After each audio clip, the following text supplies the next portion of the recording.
കേരളത്തിൽ 10 വർഷത്തിന് ശേഷം വീണ്ടും വന്ന പവർ കട്ടും ലോഡ് ഷെഡിങ്ങും അവസാനിപ്പിച്ച് വൈദ്യുതി മേഖലയിലെ മിസ്മാനേജ്മെന്റിന് പരിഹാരം കാണാൻ UDF സർക്കാർ മുൻകൈ എടുക്കുക എന്ന് പറഞ്ഞുകൊണ്ട് ഇതുപോലെ പ്രതിഷേധങ്ങൾ സംഘടിപ്പിക്കപ്പെടുകയാണ്. മിസ്മാനേജ്മെന്റാണ് വൈദ്യുതി മേഖലയെ ഈ പ്രതിസന്ധിയിലേക്ക് എത്തിച്ചതെന്ന് നമുക്കറിയാം. ചെറിയ വിലക്ക് കർണാടകയിൽ നിന്ന് 9 രൂപ 2 പൈസക്ക് വൈദ്യുതി കിട്ടാനുള്ള സാധ്യത ഉണ്ടായിട്ട് പോലും അത് ഉപയോഗപ്പെടുത്താൻ കോൺഗ്രസ് ഭരിക്കുന്ന സംസ്ഥാനമാണ് കർണാടക എന്ന് സാധ്യത ഉണ്ടായിട്ട് പോലും അതിന് തയ്യാറാകാൻ വൈദ്യുതി മന്ത്രിയോ മുഖ്യമന്ത്രിയോ സർക്കാരോ തയ്യാറായിട്ടില്ല. വൈദ്യുതി മന്ത്രി KPCC പ്രസിഡന്റിന്റെ ജോലിയാണ് ഇപ്പോൾ നിർവഹിച്ചുകൊണ്ടിരിക്കുന്നത്. അതിനാണ് സമയം മുഴുവൻ ചെലവഴിക്കുന്നത്. കോൺഗ്രസിലെ തമ്മിലടി തീർക്കാൻ KSU സംസ്ഥാന പ്രസിഡന്റും മുഖ്യമന്ത്രിയും തമ്മിലുള്ള പ്രശ്നം തീർക്കാനൊക്കെയാണ് ഒരു ദിവസത്തെ പരമാവധി സമയം വൈദ്യുതി വകുപ്പ് മന്ത്രി ഉപയോഗപ്പെടുത്തുന്നത്. അത് KPCC പ്രസിഡന്റിന്റെ പണി ഒഴിവാക്കി കേരളത്തെ പവർ കട്ടിൽ നിന്ന് രക്ഷപ്പെടുത്താൻ വൈദ്യുതി മന്ത്രി അടിയന്തരമായി ഇടപെടണം എന്ന ന്യായമായ ആവശ്യം ജനങ്ങൾ തന്നെ ഉന്നയിക്കുകയാണ്.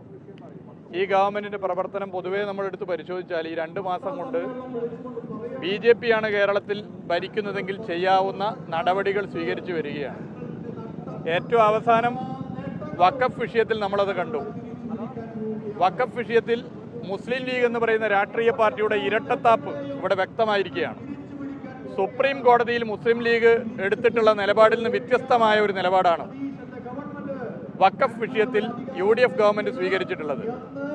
നേരത്തെ നിയമസഭയിൽ ഞങ്ങൾ ഭരിക്കുന്ന ഘട്ടത്തിൽ അവതരിപ്പിച്ച പ്രമേയത്തിന് പിന്തുണ നൽകി നിലപാട് സ്വീകരിച്ച മുസ്ലിം ലീഗും UDFും ഇന്ന് അതിൽ നിന്ന് വ്യത്യസ്തമായ സമീപനം സ്വീകരിക്കുന്നു. മുസ്ലിം ലീഗിന്റെ ഇരട്ടത്താപ്പ് വീണ്ടും വ്യക്തമായിരിക്കുകയാണ്. നേരത്തെ വന്ദേമാതരം സത്യപ്രതിജ്ഞാ ചടങ്ങിൽ മുഴുവൻ ഈരടികളും ആലപിച്ചപ്പോഴും മുസ്ലിം ലീഗ് മൗനം പാലിച്ചു. MG സർവകലാശാലയിൽ സംഘപരിവാർ നൽകിയ ലിസ്റ്റ് വെച്ച് സെനറ്റിൽ ആളുകളെ കുത്തിക്കയറ്റിയപ്പോൾ മുസ്ലിം ലീഗ് മൗനം പാലിച്ചു. PM ശ്രീ വിഷയത്തിലും മുസ്ലിം ലീഗിന്റെ ഇരട്ടത്താപ്പ് വ്യക്തമായി.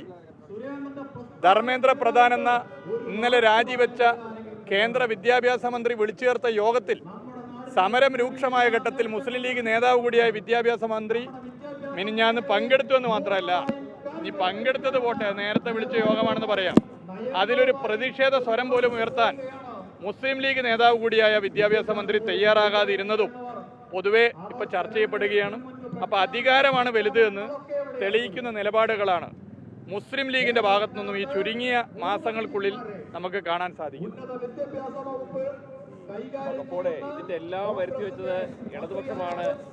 LDF ലീഗിന്റെ നേതാക്കളൊക്കെ ഇന്ന് വ്യക്തമാക്കിയത് അല്ല, അതിൽ കാര്യങ്ങൾ വ്യക്തമാണല്ലോ. വഖഫിനകത്ത് എടുത്തിട്ടുള്ള ഇടതുപക്ഷത്തെ നിലപാട് വ്യക്തമാണ്.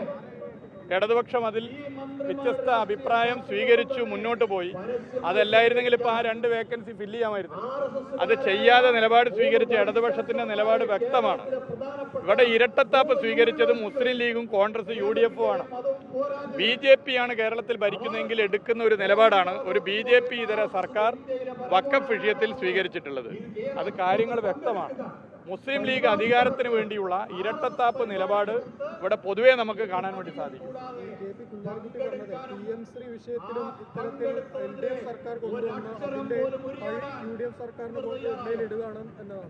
PM ശ്രീ UDF സർക്കാർ അധികാരത്തിൽ വന്നാൽ അറബിക്കടലിൽ വലിച്ചെറിയെന്ന് പറഞ്ഞ നേതാവ് ഇന്ന് മന്ത്രിയല്ലേ? അറബിക്കടലിൽ ഇങ്ങനെ ഇടക്കിടക്ക് വലിച്ചെറിഞ്ഞിട്ട് ഇപ്പോൾ ക്ഷീണിച്ചിരിക്കുക. അതൊക്കെ എല്ലാവർക്കും അറിയുന്ന കാര്യമാണ്.